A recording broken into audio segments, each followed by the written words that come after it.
ready, please take over.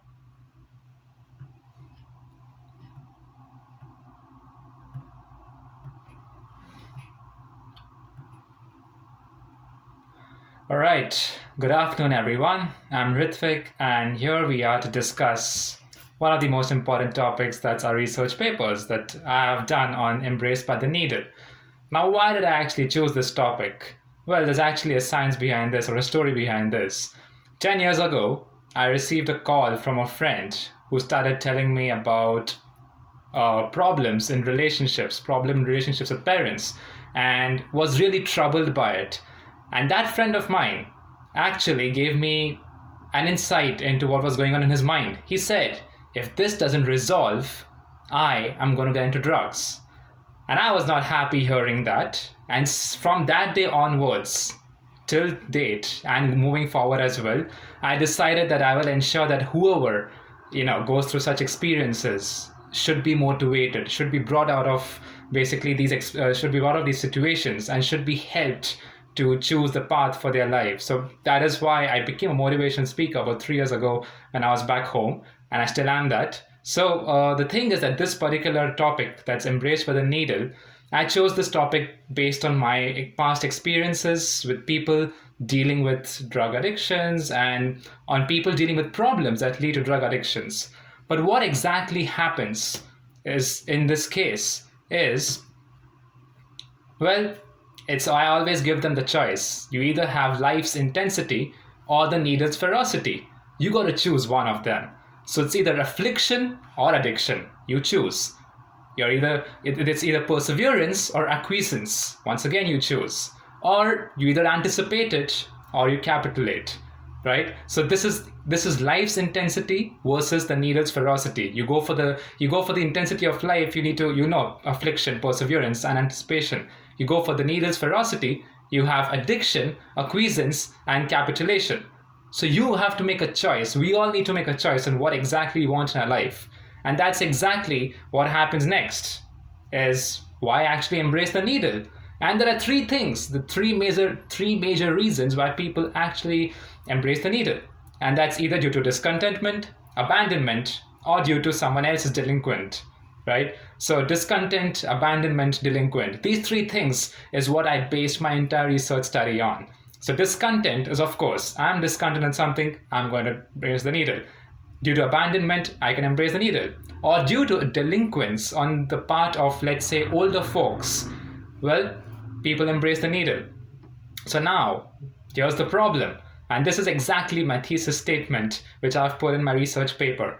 That with an awareness that addiction always originates in unhappiness, there is a detailed research into how troubled childhood experiences, loneliness in life, and disturbed parenting leads to drug abuse. Now you see the three things I'm covering in my research paper here is troubled childhood experiences, loneliness, and disturbed parenting. And if I go back to the previous slide, here you have troubled childhood experiences lead to discontentment, child experiences lead to abandonment, and the third thing is poor parenting styles leads to delinquence on the part of the parents. So that is how I have my three categories out here: discontent, abandonment, delinquent. And that's exactly what I have in my thesis statement as well. Moving forward, these are some of the primary sources that I actually included in my research paper. Now, of course, my research paper is based on Embraced by the Needle, which is written by Gabor Mate. And I have three different phrases or three different references of Gabor Mate from the paper that I have included in my sources, like in my research paper. So the first one talks about a sex trade worker who says that how she did heroin and felt a warm, soft hug after doing heroin.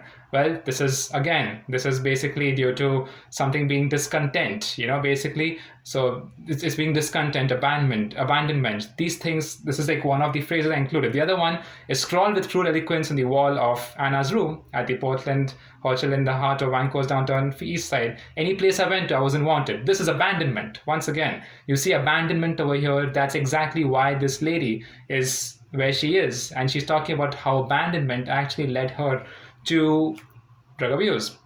And 40-year-old Wayne says, I was hit a lot, but I asked for it. Well, once again, this is delinquents. This is on on the part of older folk in his life that he's probably going back to and referring to. So once again, I'm talking about the three things that I talked about previously in the previous slides right here is discontent, abandonment, and delinquent. You can see that in the same order.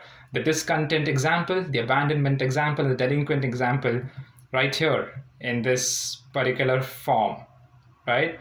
Now, a research paper is always incomplete without secondary sources. So I had three research papers that I picked, three external papers that I picked out to support my research. I got a dozen of them, but I picked out these three because these three were the best that appealed to me. So basically, these are the three ones that I picked out. Youth at Risk, the alarming issue of drug addiction in academic institutions in Pakistan. And the next one was early child experiences, parenting, and the process of drug dependency among young people in Iran. And the last one was, of course, drugs as soulmates. Now, this is something that really intrigued me. Like, how do people use drugs as soulmates? That was just blew me off completely when I read this research paper and when I got insights from this research paper.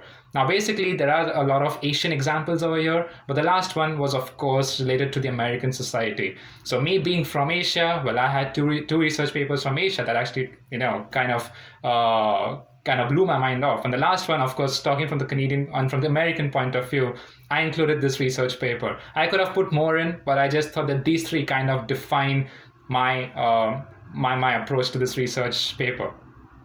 Then these are exactly the secondary source examples that I put into my paper. So there are basically three of them out here, or three or four of them, I guess. So basically, these are all responses to an interview of people who are addicts. So if you see the first one, basically, it's a student who is talking about, let's say, about how, when they receive money from their families, how that actually leads them to get into drug addiction. When they're on campus life is so inviting, you see. People living in hostels. I live in the hostel myself, in the Okanagan College hostel, so I know exactly what this is all about. Right now, due to COVID, this won't be a problem, but, this happens. On hostels, people get together, people do drugs, and they enjoy it. The other thing is they could take drugs just in case there is tension and worries. Once again, abandonment, discontentment, and delinquence. You see it all happening here in that exact order. Well, once again, abandonment, if you see this particular second last balloon over here, it's basically, talking about how this guy actually went through a breakup, or how he actually didn't get the girl he wanted. And that actually led him into smoking small quantities of charas. That's like, technically it's like ganja or weed for that matter, but it's harmful. It's not the weed that we get in Canada over here. And well, it became an addiction, eventually. So that's another reason why it can happen. Abandonment can lead to drug addiction. Delinquents from the parents' side can lead to drug addiction. That's the last example I have over here, where this guy, when he comes back home, he sees his mother tied up, and he sees that his father's smoking drugs, and he becomes a drug seller just so that he can make enough money for himself. Once again, it's the parental or the delinquents on the part of the parents that leads to this particular situation of people sniffing drugs. And that's exactly what my second resource is about. So, well, we need to make a headway from discontentment, abandonment, and delinquence that I've been talking on for the last 5 minutes. We need to move on from discontentment, abandonment, and delinquence to contentment, adoption, and convention. So these are the exact three opposites of each other. But we need to move from discontentment, abandonment, and delinquence to contentment, adoption, and convention. Because then, if we move, it's good. Maybe we'll have people embraced by people. We'll not have people embraced by the needed. But if that doesn't happen, this is exactly the last line of my research paper. If addiction is bad, is the world safe being handed over to addicts? Or will the change agents emerge to make a difference? Now that is something we all need to think about, with addiction becoming such a big problem in today's society, that if addiction is really bad, is the world really safe being handed over to the addicts? Because the future is in the hand of addicts if everyone's getting into addiction. Or will there be an evolution or revolution that emerges to make a difference?